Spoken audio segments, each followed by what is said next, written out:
Someone told me to watch this clip. If you want to be successful, you want to be like Trump, gimme, push, step, crush. I mean, nobody should be hitting lotto for 36 million and we got people starving in the streets. There's no way that these people should own planes and their people don't have houses, apartments, shacks, drawers, pants. But even if you earned it, you still owe. But I mean, can you imagine somebody having $32 million? $32 million, and this person has nothing, and you can sleep, you can still go to the movie. These are the type of people that get humanitarian awards. Millionaires. How can they be humanitarians? By the fact that they're millionaires and there's so many poor people shows how unhumane they are. I think there is a way. It just takes to be revolutionary. I know you got $40 billion, but can you just keep it to one house? You only need one house. And if you only got 2 kids, can you just keep it to 2 rooms? I mean, why have 52 rooms and you know there's somebody with no room? It just don't make sense to me. Well, it makes sense to me, man, because, you know what I'm saying, the scriptures talk about it. So first and foremost, I'm going to give all praise, honor, and glory to Yahweh, Bahashem Yahushai, Bahashem Harakah Kodash. Double honors to the apostles of the great millstone to rule well and teach well. Brother Yahushai Zion coming back with another video. You know, I'm on a little stint. I'm trying to do basically 2 videos a day or more. You know, that's what I want to do. You know, and following in the footsteps of Apostle Tahar, as we really should. You know, and all you brothers really should be doing a lot of videos. You know, don't let him beat you. You know, don't let him run circles around you, man. You know, but yeah. So let's get it.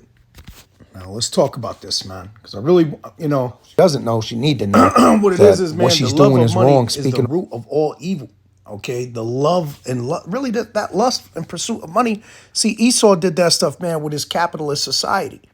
Capitalism is the damn demon philosophy of this so-called white man. All right, Revelation 18 and verse number 2. Let's get this. Matter of fact, now we got to get number 1. You always got to get number 1. Revelation 18 and 1. And after these things, I saw another angel come down from heaven, having great power, and the earth was lightened with his glory. And he cried mightily with a strong voice, saying, Babylon the great is fallen, and has become the habitation of devils, in the hold of every foul spirit, in a cage of every unclean and hateful bird. Now, this pursuit and lust for money, okay, that everybody, that's the American dream. That's the reason why people come here, okay? They go from these sweet, nice neighborhoods and, you know, these nice women over here just to simply make a couple of dollars and turn corrupt. Let's take the movie Scarface, for example, okay? He said, I want my human rights, and I want them now, like the President Jimmy Carter said, you know? He wanted his freedom, which really meant, you know, freedom to do wickedness. And what did he do as soon as he came here? Went from a dishwasher to a damn cocaine dealer. You know what I mean? To a hardcore drug addict, cocaine dealer, pusher, and an adulterer. It's crazy. I mean, the whole entire movie is basically shows you what happens when these people, you know, go from shit to sugar, as you will. Okay? And why is that? Because that's one of the philosophies of America. Okay? Democracy and, you know, capitalism. All of that stuff, when you capitalize on somebody else, but what ends up happening? You end up defrauding your neighbor. Okay? Defraud not, I believe, say. Leviticus 19 and 13. Thou shalt not defraud thy neighbor, neither rob him. The wages of him that is hired shall not abide with thee all night until the morning. Yeah, so you know, if you really supposed to be getting paid every single day, but what did this goddamn devil do? He has you go and work, put in this work, right? People putting in 12-hour shifts for work, and he doesn't pay them until the end of the week. And it doesn't work like that. When you walk into a restaurant and you go and order something, you should be able to order it and then, you know, have it prepared and then pay the guy. How come these goddamn jobs don't pay you daily for the stuff that you do? You want to know why? Because it's part of that evil capitalist society. They're capitalizing on your work, making their money. All right, the higher ups, the millionaires and billionaires, they make money every single day. But you, a little lemming, a little peon, you know what I'm saying? You just got to wait until the next week or 2 weeks. Some people 3 weeks when they first start their job, and it's a 2 week job or whatever. Every bi-weekly pay job, you got to wait 3 goddamn weeks to get paid your first paycheck if you start on a particular time frame, and that's egregious, man. And then you got taxes on taxes, taxes on taxes, and taxes on even those taxes. You pay gas tax, all of these different things. Okay. So, what Tupac was saying was just basically telling you these people, they're not even human, really, these goddamn Edomites. They're not even really like acting like a damn person, with a sensible person, because he's the devil. All right. Matter of fact, let's go into a scripture real quick. Let's go into a quick scripture in Psalm. Okay.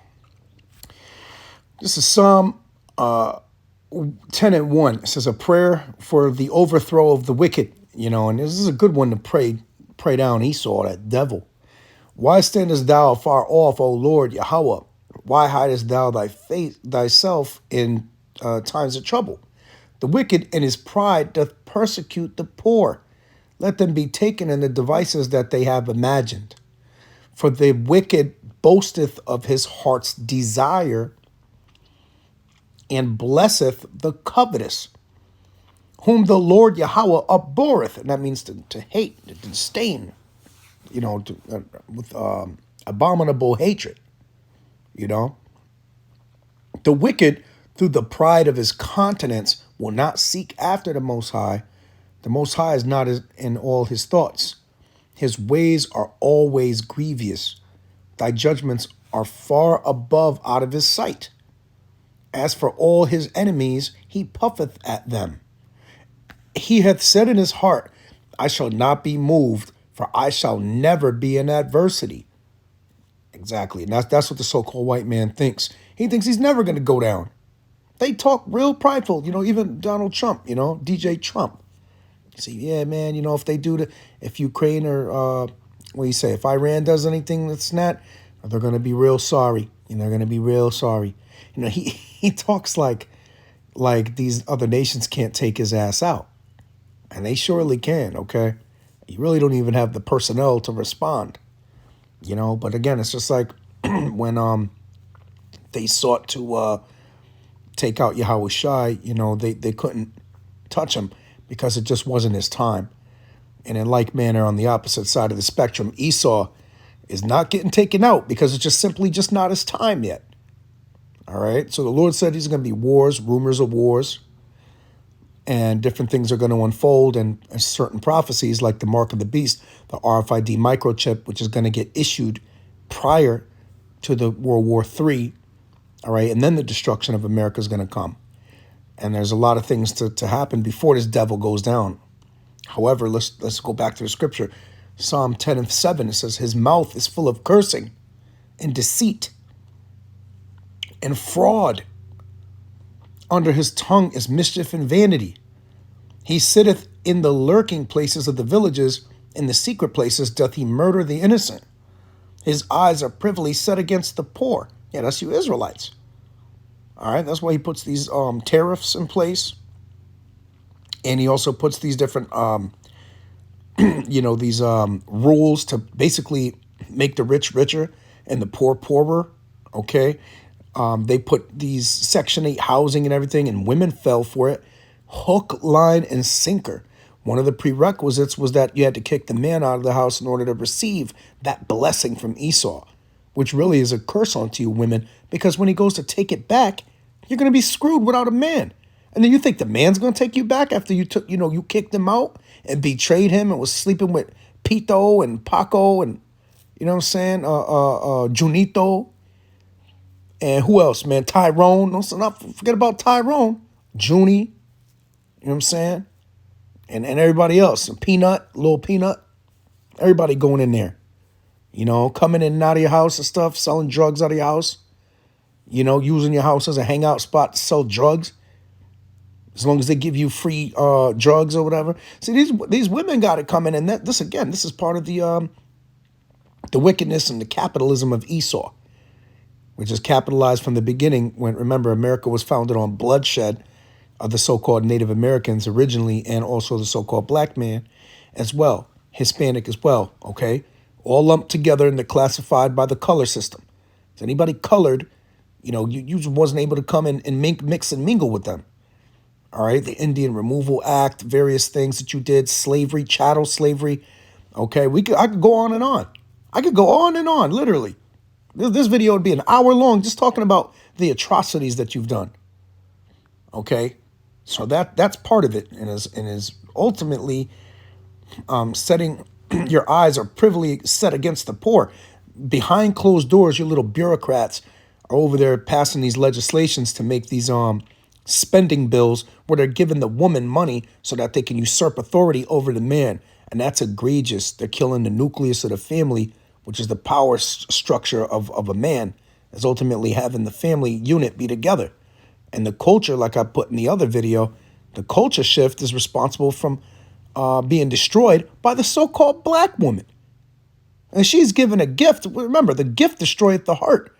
So all he had to do was give you Section 8, food stamps, housing, WIC, and boom, you're destroyed.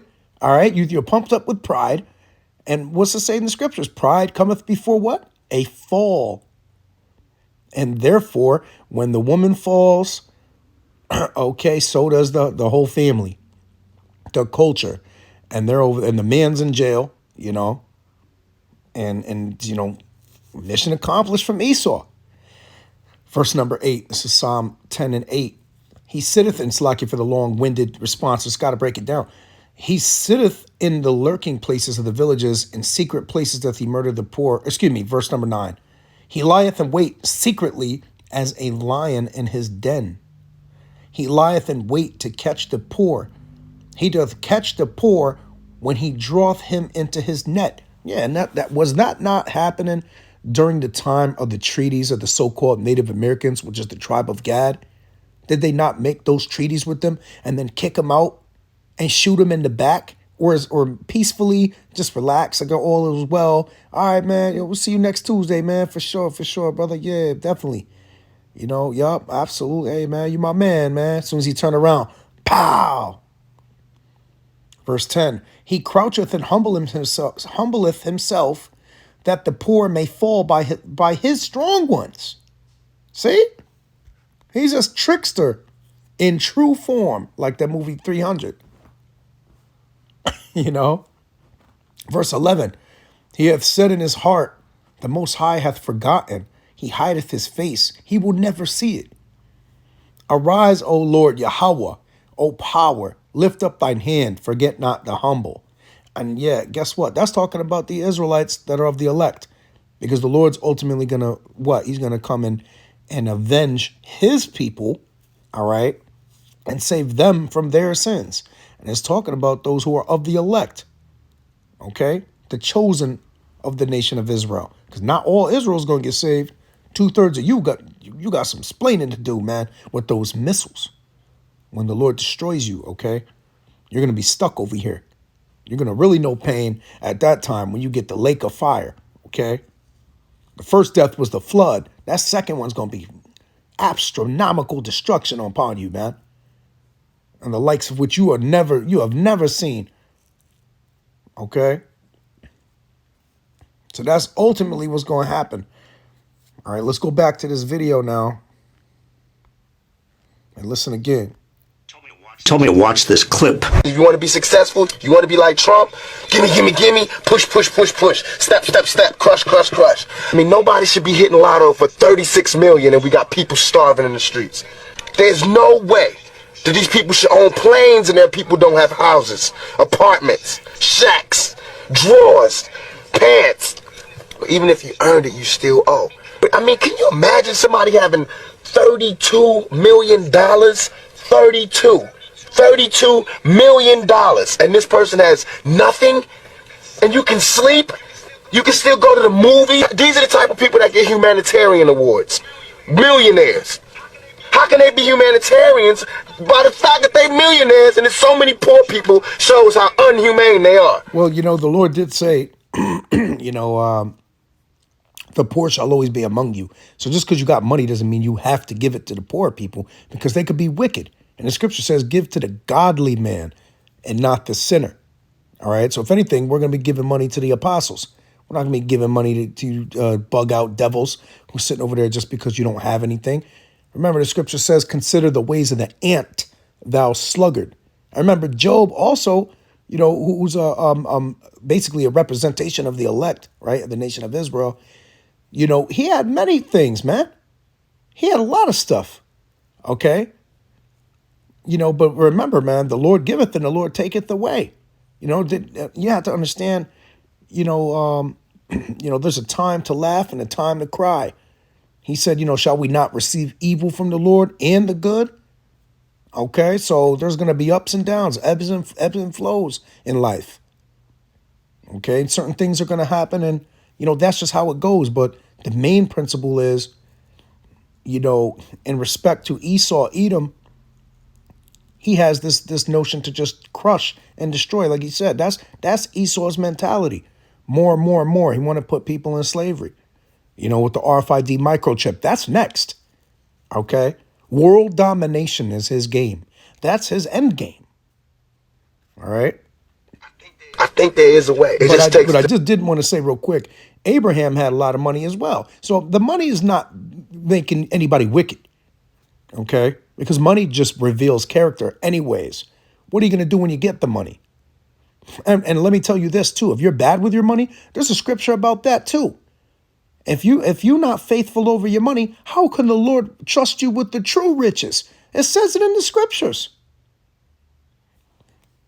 Let me get that, matter of fact. True riches.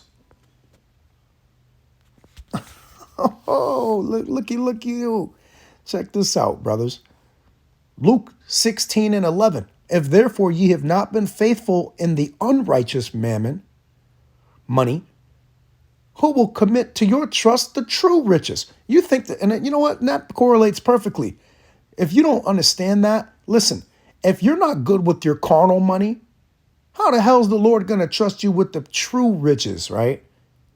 Which is the wisdom of the knowledge of the Lord, Yahweh Bahashem Yahushai.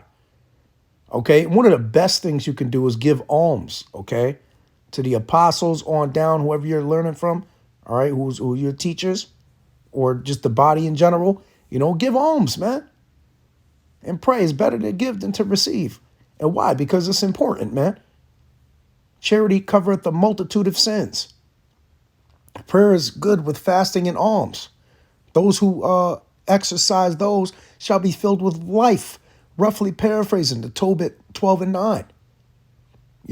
These are the principles, things that is very important to the Lord. That's part of having mercy. Those are part of the weightier matters of the law. Judgment, mercy, and faith. Okay, and it takes faith to understand that. And again, if you're wasting and squandering your money, no matter how little it may be, trust me, the Lord's not going to be trusting you with the wisdom and knowledge from his high places, okay? He's not going to pour down the understanding upon you because you don't know how to manage your carnal money. So why would he commit to you the riches of the wisdom of the power of the Most High?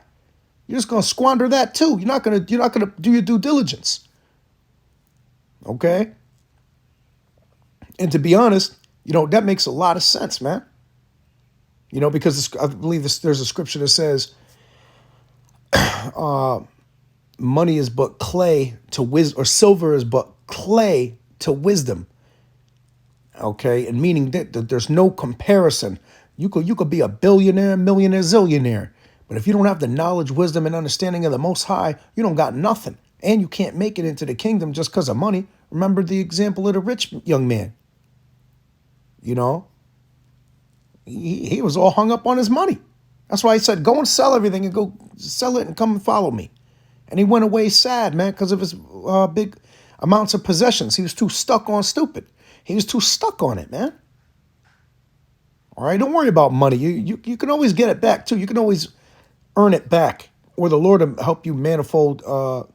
You know, bless you by whatever you give, be multiplied anyways. If you truly have faith, right? So, anyways, that's all I got on that. All right, we'll let this finish out and keep going and end it. Be revolutionary. I know you got $40 billion, but can you just keep it to one house? You only need one house. And if you only got 2 kids, can you just keep it to 2 rooms? I mean, why have 52 rooms and you know there's somebody with no room? It just don't make sense to me. Someone told me to watch this clip.